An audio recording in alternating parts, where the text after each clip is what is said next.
మనం arts and science college ground లో ఉన్నాము. ఇది నా బ్యాక్గ్రౌండ్ లో కనిపించేది arts and science college Hanamkonda Warangal కు చెందిన ఇదే మైదానంలో బీసీ యుద్ధభేరి సభ జరగబోతుంది. మరి బీసీల యుద్ధభేరి రాజకీయ యుద్ధభేరి ఎలా ఉంటుందో దానికి అనేక మంది చాలా మంది అంటే ఇటు కార్మికులు కావచ్చు, కర్షకులు కావచ్చు, బీసీ ప్రజలు కావచ్చు, సబ్బండ వర్గాల బీసీ కుల సంఘాల నాయకులు కావచ్చు, ఎక్కడికక్కడ మొబిలైజేషన్ చేసుకొని వాళ్ళకు వాళ్ళే వస్తున్న పరిస్థితి చూస్తా ఉన్నాం. ఆర్టీసీ నుంచి టీఎస్ఆర్టీసీ నుంచి చాలా పెద్ద ఎత్తున 300 మంది ఆర్టీసీ కార్మికులు కూడా ఇక్కడ సభకి బీసీ రాజకీయ యుద్ధవేరి సభకి వాళ్ళు వచ్చిన పరిస్థితి మాత్రం చూస్తా ఉన్నాం. చాలా పెద్ద ఎత్తున అంటే పెద్ద ఎత్తున సభ సక్సెస్ కాబోతుంది అని చెప్పడానికే వివిధ ప్రాంతాల్లో తెలంగాణ రాష్ట్రంలో వివిధ ప్రాంతాల నుంచి ఆర్టీసీ కార్మికులు ఇక్కడికి రావడం అంటే అది అతిశయోక్తి కాదు. ఇప్పటికే వీళ్ళపైన అనేక ప్రోగ్రామ్స్ ఎమ్మెల్సీ తీన్మార్ మల్లన్న చాలా పోరాటం చేస్తా ఉన్నారు. ఇక్కడ ఆర్టీసీ కార్మికులకు సంబంధించిన సర్వీస్ రిమూవల్ చేసిండ్రు. అన్నెసెసరీ చిన్న చిన్న కారణాలతో సర్వీస్ నుంచి రిమూవల్ చేసిన ఇక్కడ సజ్జనార్ ఎండి సజ్జనార్ కి వ్యతిరేకంగా వీళ్ళు పోరాటం మాత్రం మొదలుపెట్టేళ్ళు. ఆ పోరాటంలో ఎమ్మెల్సీ తీన్మార్ మల్లన్న ముందు వరుసలో ఉండి వాళ్ళ కోసం కొట్లాడుతూ ఉన్నారు. అదే ఉద్దేశం కొద్దీ 80కి పై చిలుకు ఇప్పటికే ఉద్యోగాలలో మళ్ళీ ఆర్టీసీ కార్మికులు మళ్ళీ వాళ్ళ స్థానాలలో వాళ్లకు ఉద్యోగాలు ఇప్పించిన పరిస్థితి మాత్రం ఉంది. ముఖ్యమంత్రి రేవంత్ రెడ్డికి కృతజ్ఞతలు చెప్తా ఉన్నారు. రిమైనింగ్ వాళ్ళని కూడా ఆర్టీసీ కార్మికులుగా మాకు ఒక ఛాన్స్ ఇవ్వండి. వివిధ తెలంగాణ రాష్ట్రంలో వివిధ జిల్లాల నుంచి వచ్చిన ఆర్టీసీ కార్మికులు చాలా పెద్ద ఎత్తున ఆర్ట్స్ కాలేజ్ మైదానంలో ఉన్నారు. వీళ్ళతో మాట్లాడే ప్రయత్నం అయితే చేద్దాం. అసలు బీసీ రాజకీయ యుద్ధ పేరుకి వీళ్ళు ఎందుకు వచ్చిండ్రు, అసలు యుద్ధ పేరుకి ఆర్టీసీ కార్మికులు రావడానికి కారణం ఏంటో తెలుసుకునే ప్రయత్నం అయితే చేద్దాం. ఎవరు మాట్లాడతారు? ఎట్లా చూస్తారా ఎందుకు వచ్చింది ఇక్కడ దాకా? ఇప్పుడు గత టీఆర్ఎస్ గవర్నమెంట్ లో మమ్మల్ని చిన్న చిన్న పొరపాట్లకు కూడా సస్పెండ్ చేయడం కాకుండా పూర్తిగా డిస్మిస్ చేసారు, అంటే రిమూవ్ చేసారు, శాశ్వత ఉద్యోగులు తొలగించేసారు. ఏమైపోయిందంటే గత ప్రభుత్వము ఆర్టీసీని ప్రైవేట్ చేస్తామనే ఉద్దేశంతో కొంత మై పొరపాట్లు కొన్ని జరిగినాయి, కొన్ని జరగలేవు. వాంటెడ్లీ పూర్తిగా స్టాఫ్ను తగ్గించి బస్సులను ఆర్టీసీ ప్రైవేట్ చేద్దామనే ఉద్దేశంలో మమ్మల్ని రోడ్డు పైకి నెట్టేసారు. గత ప్రభుత్వంలో మమ్మల్ని ఎవరు పట్టించుకుని లేరు. ఈ కాంగ్రెస్ గవర్నమెంట్ రావడం వలన, రేవంత్ రెడ్డి గారు ముఖ్యమంత్రి కావడం వలన లాస్ట్ 2024 జనవరి నుంచి ఇప్పటివరకు గవర్నమెంట్ తోటి అడుగుతూనే ఉన్నాం, రిక్వెస్ట్ చేస్తున్నాం. అట్లాట కాదు, రిక్వెస్ట్ మౌద్యుల మాకు కొన్ని హామీలు కూడా వచ్చినాయి. అలాగే తీన్మార్ మల్లన్న గారికి కూడా మేము చాలాసార్లు కలిసినాము. ఆ సార్ చెప్పడం వల్ల కొంతమందికి అప్పీల్లో ఉన్న వాళ్ళకు ఒక 150 వరకు 160 వరకు జాబులు ఇచ్చిర్రు. ఇక మిగిలిన వాళ్ళం అంటే అన్ని అప్పీళ్ళు పోయిన వాళ్ళం కోర్టు చుట్టూ తిరుగుతూనే ఉన్నాము. మాకు కూడా అది ఆ రకంగా ఒక కమిటీ వేసారు, దాంట్లో ఉద్యోగాలు ఇస్తే అన్నగారు కూడా ఏమైనా చేస్తారని చెప్పి ఇక్కడ వరకు వచ్చినాం. మేమందరం ఎక్కడి నుంచి వచ్చావు? నీ పేరేం పేరు? నా పేరు గంగాధర్, నేను నిజామాబాద్. నువ్వు ఎక్కడి నుంచి వచ్చావు? నేను నిజామాబాద్కి వచ్చాను. ఓకే, నేను మెడిసిన్ డిపో కండక్టర్ని. నేను ఒక ట్రిప్ పోయి వచ్చాను. వచ్చినాక అన్యాయంగా వ్యక్తిగత మరి చూడలేక గట్టిగా మాట్లాడాలి. నీ సబ్జెక్ట్ నువ్వు చెప్పకపోతే ఎవరు చెప్తారు? నన్ను ఉద్యోగం నుంచి ఉన్న ఫలంగా తీసేసి మరి రోడ్డు పాలు చేశారు. మరి ఇప్పుడు కనీసం సంవత్సరం 14 నెలలు అవుతుంది. డిఎం గారు రిమూవల్ చేశారు, మరి డిప్యూటీ ఆర్ఎం గారు రిమూవల్ చేశారు, రిజెక్ట్ కొట్టారు. ఆ పైన అధికారి రీజనల్ మేనేజర్ గారు సైతం రిజెక్ట్ కొట్టారు. ఆ పై అధికారి executive director of greater Hyderabad zone సైతం రిజెక్ట్ కొట్టారు. కానీ ఒకటి, నేను చేసిన పొరపాటు ఏమీ లేదు. ఉన్న ఫలంగా ఒక సహజ సిద్ధంగా నేను నా విధులు నిర్వహిస్తున్నాను. నన్ను నా కుటుంబాన్ని బజార్ పాలు చేసి మరి ఇప్పుడు వాళ్ళు హాయిగా ఎంజాయ్ చేస్తున్నారు. మరొక యజమాని ఇక్కడికి ఎందుకు వచ్చినావు సభకి?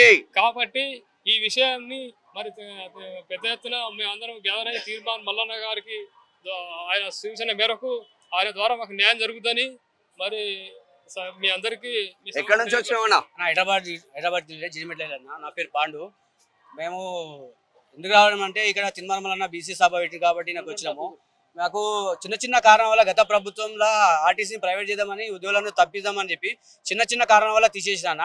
అందులో మాకు 3 అప్పీలు ఉంటాయి. చిన్న తప్పు చేసిన కానీ ముగ్గురికి మా చిన్న తప్పు లేదనేది వీళ్ళకి డ్యూటీ వాళ్ళనేది వాళ్ళకి ఇక్కడ తెలియలేదంట. అయితే అణిచివేత అంటే ఎట్లా, ఏ రకంగా అణిచివేత అంటే ఏ చిన్న తప్పు దొరికినా వాళ్ళకి తీసేయడమే. వీళ్ళ బాధలు, వీళ్ళ కుటుంబాలు ఇన్ని రోజులు చేసారు కదా, వీళ్ళు ఎట్లుండాలనేది ఎవరు పట్టించుకుని లేదు. అందుకని ఎంతమంది చెప్పినా పట్టించుకుని లేదు. మాకు ఎంత అన్యాయం జరుగుతుందంటే బాగా అన్యాయం అవుతుంది. మొత్తం సస్పెండ్ చేసి ఇవ్వాలి కానీ రిమోట్ సర్వీస్ చేసి మొత్తం రోడ్ల పడేశారు. కుటుంబాలను రోడ్ల పడ్డాయి. కాబట్టి ఈ బాధతోటి తిరుమల మల్లన్న గారి దగ్గరికి వెళ్తే ఆ మల్లన్న గారు తీసుకుపోయి చెన్నారెడ్డి అక్కడ చూపిస్తే ఒక కమిటీ వేస్తే కమిటీలో తీసుకుంటామని చెప్పి ఒకసారి తీసుకోమంటారు. ఈ ఎండి గారు అయితే అసలు సజ్జనార్ అయితే అసలు పట్టించుకుంటలేడు. ఎందుకంటే గత ప్రభుత్వంలో ఉన్నప్పుడు ఈ ఎండి గారు ఉన్నారు కాబట్టి ఈ కాంగ్రెస్ పార్టీ ప్రభుత్వం వచ్చినాక ఇప్పిస్తామని మన గౌరవ ముఖ్యమంత్రి రేవంత్ రెడ్డి గారు డ్యూటీ ఇస్తామంటే మేము అందరం కలిసి కాంగ్రెస్ పార్టీ అధికారంలో తెచ్చుకున్నాం. ఎప్పుడు ఇస్తామంటే ఈ ఎండి ఇప్పుడు అడ్డుపడుతున్నాడు, ఇవ్వట్లేదు. ఇస్తే సానుభూతులైనా ఇంతమందికి ఉద్యోగం ఇస్తే మేము మా కుటుంబం పిల్లలు ఆయనకు కృతజ్ఞతతో ఉంటాం కదా, అందుకే ఇవ్వట్లేదు. కాబట్టి తీర్మానం వలన ఈ పోరాటంతో మా బీసీలు పెద్ద సంఖ్యన వచ్చి అన్నగారికి ఒక నివేదిక ఇచ్చి అన్న మా కుటుంబాలు మమ్మల్ని ఒకసారి చూడండి ఒకసారి చూస్తారు. కానీ ఆర్టీసీ డ్రైవర్ల మీద ఒక కంప్లైంట్స్ ఉండేది రాష్ట్రంలో. ముందు టైర్ ఒకటే చూసుకుంటారు, వెనక టైర్ ఎటుపోతుందో అర్థం కాని పరిస్థితిలో ఉంటారు. చాలా మందికి అంటే కార్లు కావచ్చు, బైకులు కావచ్చు, ముందు టైర్ పోతే సరిపోతుంది, వెనక టైర్ వెనుకోడు ఎటుపోయినా ఒక ఈ కోణం అయితే ఉంది. ఆర్టీసీ డ్రైవర్లు ర్యాష్ గా డ్రైవింగ్ చేస్తారు, అందు గురించే కొన్ని ప్రాణాలను తీసేసిండ్రు డ్రైవర్లు. ఆ ఉద్దేశం కొద్ది సర్వీస్ నుంచి రిమూవ్ చేసిన చెప్తా ఉన్నారు సంస్థ. అట్లేం కాదు సార్, మేము ఆల్రెడీ మాకు డ్రైవింగ్ లైసెన్స్ ఉంటే మేము డ్రైవింగ్ నేర్చుకొని వచ్చినాము. మామూలుగా ఒక రోజు 2 రోజులతో రాలేదు. రోడ్డు మీద ట్రాఫిక్ బాగా ఇబ్బందిగా ఉంది. ఆ బైకుల వల్ల వాళ్ళ కార్ల వాళ్ళు ఆటోల వాళ్ళు ఫోన్లు పట్టుకొని ఎట్లా అంటే అట్లా వస్తుంది, వాళ్ళ ప్రాబ్లం. మా ఆర్టీసీ బస్ అంటే లెఫ్ట్ సైడ్ లో జనాలు వస్తారు కాబట్టి లెఫ్ట్ సైడ్ లో వాళ్ళు జనాలు ఎక్కించుకోవాలి పోవాలని దాని మీద పోతాం, కానీ ఇంకోటి గుద్దలాని పోము. వేరే వాళ్ళ తప్పు ఉంటే తప్పు ఏదైనా చూసి మాట్లాడాలి, కానీ తప్పు లేకుండా బస్సులో మీయడం కరెక్ట్ కాదు సార్. ఇది 100% ఆర్టీసీ డ్రైవర్ 100% సేఫ్టీ డ్రైవింగ్ చేస్తారు.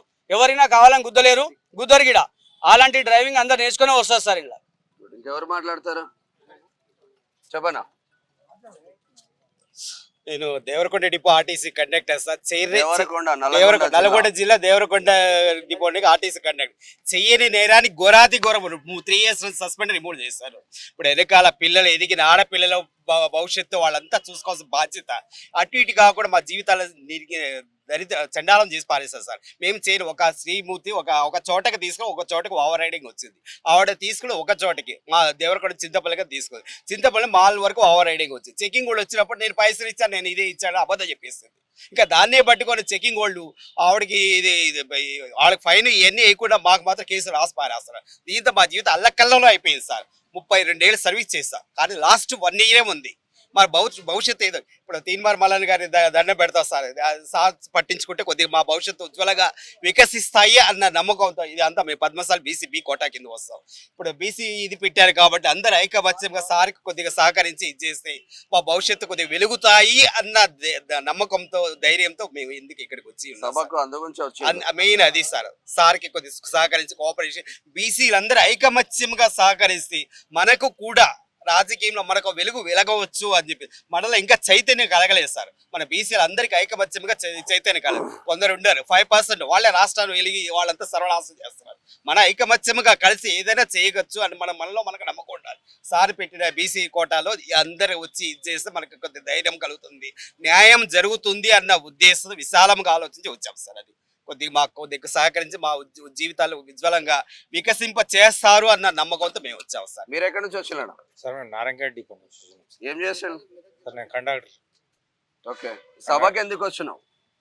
ఉద్యోగం గురించి వచ్చాం సార్. నారాయణగఢ్ డిపో నుంచి ఇక మాకు చిన్న పొరపాట్ల వల్ల తీసి పడేస్తా రిమూవ్ ఫర్ సర్వీస్ చేసి రోడ్డు మీద మాట్లాడతారు ఇంకా అడ్డ మీద పారాపరం చేసుకుంటూ బతుకున్నాం సార్. చాలా ఘోరాతి ఘోరమైన పరిస్థితులు ఉన్నాయి. మన సార్ గారి తీర్మానం వల్ల సార్ గారికి ఆఫీస్కి వెళ్తే మీరు అందరూ కలిసికట్టుగా రండి, వరంగల్ రండి అంటే మేము 3 o'clock లేచి ట్రైన్కి వచ్చినాం సార్. ఎక్కడి నుంచి వచ్చినావు సార్? మాది టీజీఎస్ ఆర్టీసీ మామనాడ్ డిపో. రాష్ట్ర వ్యాప్తంగా 90 డిపోల నుంచి మేము తీన్మార్ మల్లన్న ద్వారా మా సమస్యలను విన్నవించుకొని మా బతుకులు బాగు చేసుకోవాలని ఎక్కడి నుంచో 90 డిపో తెలంగాణ రాష్ట్రం మొత్తం నుండి ఇక్కడికి వచ్చినాం. మా బీసీలు ఉన్నారు, ఎస్టీలు ఉన్నారు, ఎస్సీలు ఉన్నారు, వివిధ కులాల వాళ్ళు ఉన్నారు. మేము గత ప్రభుత్వంలో డ్యూటీ మేము 10 సంవత్సరాలు చేసినాం సర్వీసు. చేయని తప్పుకు మమ్మల్ని శిక్షించి 3 అప్పీళ్ళు ఉన్న 3 అప్పీల్లో మమ్మల్ని అంగీకరించలేదు, డిస్మిస్ చేసిండ్రు. కోర్టులకు కూడా వెళ్ళాం, కోర్టులు జాప్యం చేస్తున్నాయి. మళ్ళీ మా బతుకులు ఎట్లా బతకాలి సార్? మేము పెండ్లం పిల్లలు వాళ్ళ భవిష్యత్తును ఏ విధంగా మా ప్రభుత్వం రేవంత్ రెడ్డి ప్రభుత్వం ఏ విధంగా మమ్మల్ని కాపాడుతుంది సార్? మళ్ళీ మేము ఉండాలన్నా చనిపోవాలన్నా మాకే గత్యంతరం లేకుండా ఉద్యోగాలు లేక మేము రోడ్డు మీద పడి భిక్షాటన చేసుకుంటూ మా బతుకులను మా కుటుంబాన్ని పోషించుకుంటున్నాం సార్. నేను రిమూవల్ అయ్యి ఇప్పటికీ 3 సంవత్సరాలు అవుతుంది సార్. మళ్ళీ మా జీవితాలు ఏ విధంగా బాగుపడతాయి సార్? ఉన్న ఉద్యోగాలు శాశ్వతంగా తొలగిస్తే మేము ఎక్కడ పోవాలి? మా సర్వీస్ మొత్తం దీనికే అంకితం అని మేము పాస్ అయ్యి మెరిట్ తెచ్చుకొని మా ఉద్యోగాలు మాకు ఇప్పించగలరని తీన్మార్ మల్లన్న ద్వారా వేడుకుంటున్నాం సార్. మా భవిష్యత్తును మాకు అందించగలరని మేము వేడుకుంటున్నాం సార్. ఇంకా మా భవిష్యత్తు ఇంకా 13 సంవత్సరాల సర్వీస్ ఉంది.